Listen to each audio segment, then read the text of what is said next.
Hello students, welcome back to another video of class 3rd of SST subject. Today I am going over a brief tutorial of your 4th lesson in SST, uses of water यानी पानी के उपयोग. Water is most abundant substance on the earth. धरती पर सबसे अधिक मात्रा में पाए जाने वाला पदार्थ water यानी पानी है. Although 70% of earth is covered with water. यद्यपि 70% से अधिक भाग धरती पर जल से घिरा हुआ है और ये पानी कहाँ है? In ocean, river and lakes, समुद्र में, महासागर में, नदियों में और झीलों में. But very less amount of water is potable, लेकिन बहुत ही कम मात्रा में पानी जो है वो पीने योग्य है. And the next, usages of water, पानी के उपयोग. Water is very useful to us, पानी हमारे लिए बहुत ही उपयोगी है. Water is used primarily for drinking. पानी सबसे पहले पीने में उपयोग होता है. Various other works uses of water as in cooking, washing, bathing and cleaning. और पानी का उपयोग पीने के अलावा पकाने में, कपड़े धोने में, बर्तन धोने में, नहाने में और सफाई करने में घर में उपयोग करते हैं. Plants need water to prepare their food. पौधे पानी के सहायता से ही अपना भोजन बनाते हैं. Animals need water to live and grow. जानवरों को पानी जीवित रहने के लिए और बढ़ने के लिए जरूरी है. वे भी इसे पीते हैं और नहाने के काम में यूज करते हैं. Farmers need water to grow crops. किसान पानी के द्वारा फसलों को उगाते हैं. In many factories water is used to make goods. बहुत सारी फैक्ट्रियों में पानी का उपयोग सामान को बनाने के लिए होता है. Water is used to generate electricity. पानी का उपयोग बिजली बनाने में होता है. And water is used for transportation by using boat, CPTC. और इसके अतिरिक्त शुरू से ही पानी का उपयोग नाव चलाने में और बड़ी बड़ी जहाजों को चलाने के लिए होता है और इससे ट्रांसपोर्टेशन आसान हो जाता है. And look at your figure given in usages of water. And the next is sources of water, यानी कि पानी के स्रोत. Rain is the main source of water. बारिश वर्षा का पानी का मुख्य स्रोत है. Mountain snow melt and rushes down into rivers. पहाड़ों पर जब बर्फ पिघलती है, ऊंचे पहाड़ों पर बर्फ जम जाती है ठंड के कारण, तो जब वो पिघलती है तो तेजी से नीचे की ओर गिरती है ग्लेशियर के द्वारा. Rain water also reaches to river, ponds, lakes. और वर्षा का पानी भी नदी में, तालाब में और झीलों में बहता हुआ पहुंचता है. Some rain water goes under the ground. और कुछ वर्षा का पानी जमीन में रिस रिस कर अंदर भी चला जाता है. We draw this water from wells and tubewells. और इसी पानी को, जो अंडरग्राउंड वाटर है, उसे ही हम कुएं के द्वारा और ट्यूबवेल के द्वारा जमीन से निकालते हैं. All the surface water is not fit for drinking. लेकिन सतह पर पाया जाने वाला जितना भी पानी है वो पीने के योग्य नहीं होता. Water of seas, ocean is salty. समुद्र और महासागर में सबसे अधिक पानी है, लेकिन वह बहुत ही नमकीन होने की वजह से उसका उपयोग हम पीने में और पौधों को पटाने में नहीं कर सकते. We purify water by boiling and using water purifier. इसलिए हमें पानी को साफ करना पड़ता है और पानी को साफ करने के लिए इसे उबालते हैं या फिर वाटर प्यूरिफायर बहुत सारे मार्केट में हैं, उनकी सहायता से हम पानी को शुद्ध करते हैं. Water undergoes various purification process before it's applied for use at home. और सिटीज में यानी शहरों में पानी को घर घर तक सप्लाई वाटर के रूप में पहुंचाया जाता है, लेकिन इसके पहले इसे कई तरीकों से प्यूरिफिकेशन करके, शुद्ध करके, तब उसे घरों में भेजा जाता है. In villages people get water from wells, hand pumps, ponds and river. गांव में अधिकतर लोग अभी भी कुएं के द्वारा, हैंडपंप और तालाब और नदी के पानी का उपयोग करते हैं. In cities water is first purified and stored in tanks. लेकिन शहरों में पानी को सबसे पहले प्यूरिफिकेशन किया जाता है, यानी शुद्ध किया जाता है, और फिर इसे ऊंची ऊंची टंकियों में स्टोर करके रखा जाता है. Then it reaches our home through pipes and taps. फिर यह हमारे घरों तक पाइप्स के द्वारा, नल से पहुंचाया जाता है और इस प्रकार हमें नल से पानी प्राप्त होता है. And the next, forms of water, यानी पानी के रूप.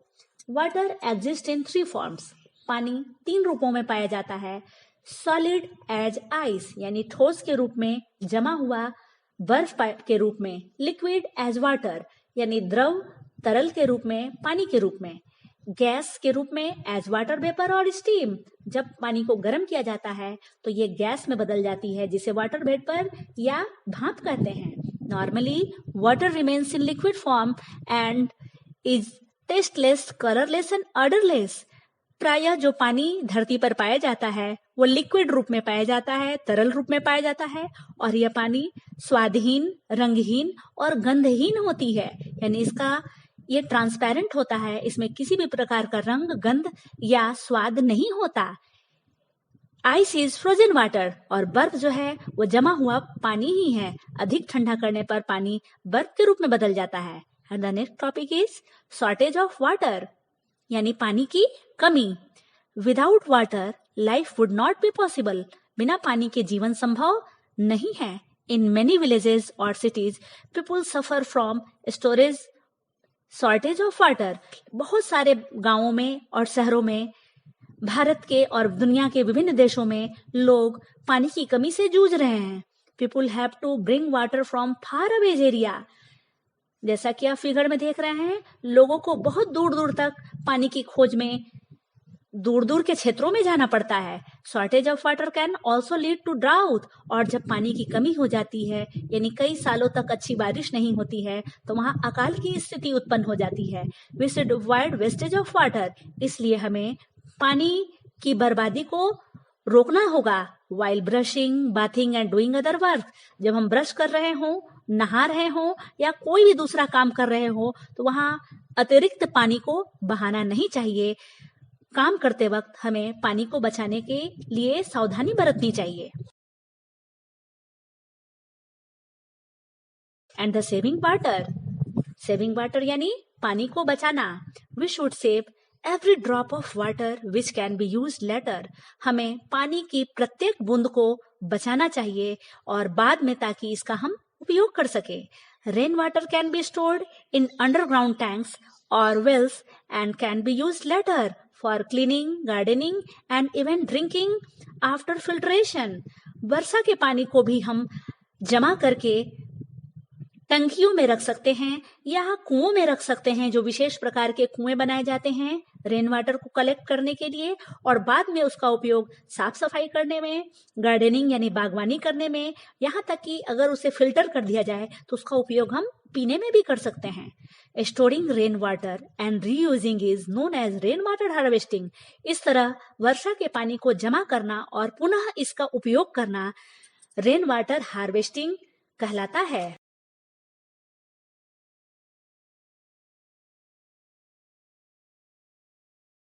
And the next is water cycle. Water cycle यानी जल चक्र। The water cycle is a natural process of circulation of water from the land to the sky and back again. जल चक्र यानी वाटर साइकिल एक प्राकृतिक प्रक्रिया है जिसमें पानी चक्र के रूप में जमीन से आसमान में जाती है और आसमान से बारिश के रूप में वापस जमीन में आती है और पुनः यह आसमान में जाती है।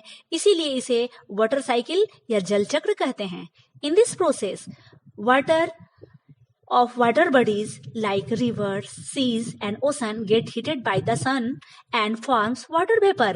इस प्रक्रिया में नदी, झील और समुद्र का पानी सूर्य की धूप से गर्म होकर के भाप बनता है और जलवाष्प के रूप में यह ऊपर की ओर उठने लगता है।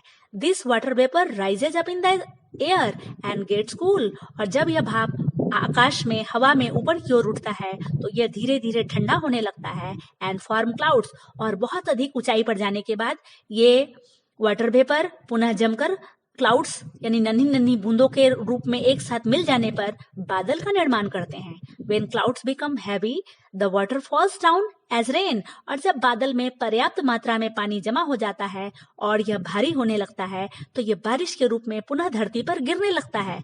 This water again goes round and round is called water cycle. और यह पानी पुनः नदी, तालाबों, झीलों और समुद्र में पहुंचता है और वहां से पुनः गर्म होकर के आकाश में भाप बन के जाता है और वहां से बारिश के रूप में फिर धरती पर आता है।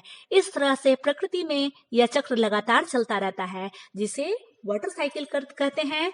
And now I think that you understood about water.